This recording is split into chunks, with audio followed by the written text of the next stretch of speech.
Hello, my name's Laura, and I'm a student at Curtin University. Welcome to today's podcast, where we will be delving into the topics covered so far in the unit Consuming Cultures. I'll be reflecting on those topics and how they have made me consider my own consumption practices. The unit explores both the study of consumption and its centrality to the contemporary landscape. When I first began this unit, I can say with a fair amount of assurance, I had not considered my consumption any deeper than the common sense discourse referred to in the readings by Twitchell and Littler. Confused by these readings, I went back to Affluenza by Hamilton and Dennis. I found this reading incredibly coherent to read and immediately found a sense of security in comparison to the other essential readings presented. This stumped me. All three texts seemed very important to be discussing in regards to consumption. Reflecting on how I interpreted these texts, I think this is still a true statement. However, upon reflection and through engaging with further concepts and discussions throughout the duration of this unit, I've come to learn why Affluenza had immediately made sense to me. The ideas and criticisms explored in Affluenza are an accurate endorsement of consumerist ethos that I have been raised on. Considering this point and how little time I'd given to considering my own consumption habits, let's discuss some real-life examples from consumerist endorsements and insights explored in the unit's readings.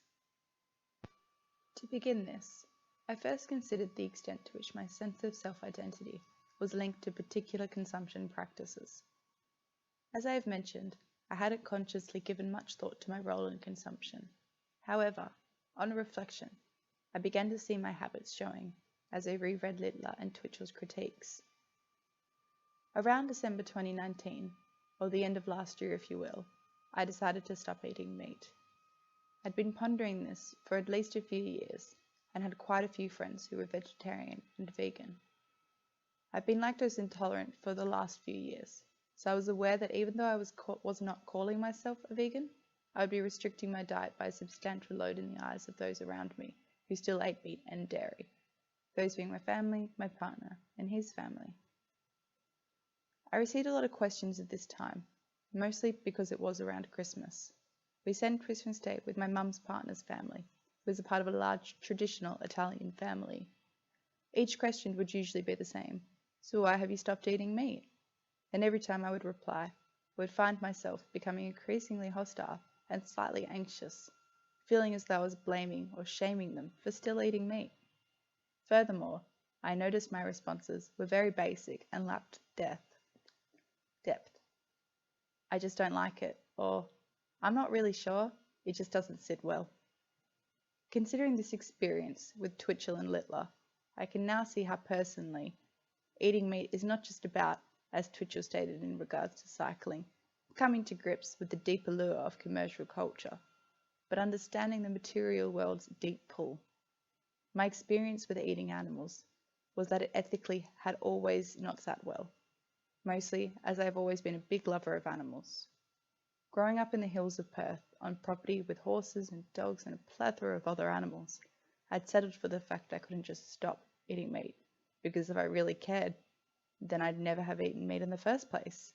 Despite knowing this logic seemed, well, a little off, it wasn't until engaging in this unique's critiques, after I decided to give up eating meat, that I became more aware of my consumption habits and how they are formed.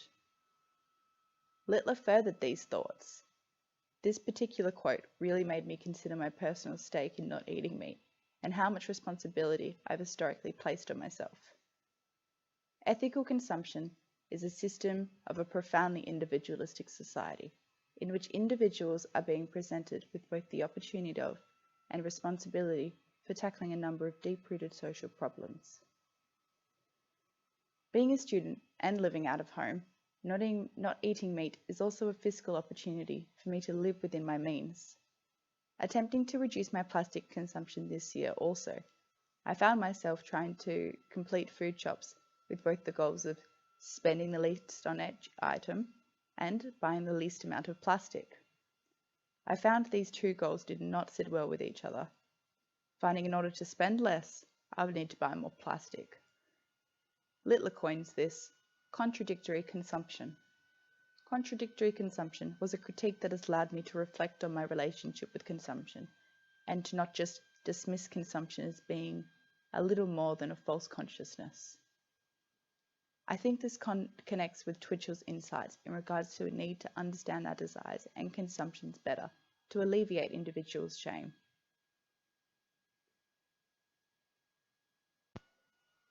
As a student of mass communication, studying streams in journalism and web media, I found Wilson and Adorno's discussion around media and culture very enlightening. I hope to work as a journalist in the future and am currently completing my final journalism units at the moment. I'm studying the role of journalist. I am slowly learning that they are the gatekeepers of democracy. Considering this, Adorno explains that mechanical reproduction means a focus on distribution rather than the inner logic or internal artistic whole of the product. Adorno's evaluation of the cultural industry, which includes the format of television, news or broadcast, I think is an example of the lack of diversity in how Australian journalists discuss minority groups and colonialisation. I have considered this perspective against two pieces of research, which both find Australian reporting standards around Indigenous affairs to perpetuate negative stereotypes and notions of personal responsibility. This can further be observed in Wilson's discussion around media effect studies and how audiences align themselves with content. As media users, we may engage in behaviour reenactment or modelling of others' activity on screen, but only after first identifying with it in a favourable light. Imitation involves actively understanding content positively in the process of identifying. I think this is a further example of negative media perpetuation, in that audiences are not passive and will actively re-engage in content they feel positively about. They aren't just engaging with content because the individual on screen is telling them to. The audience is drawing upon their background knowledge to coherently classify and comprehend content.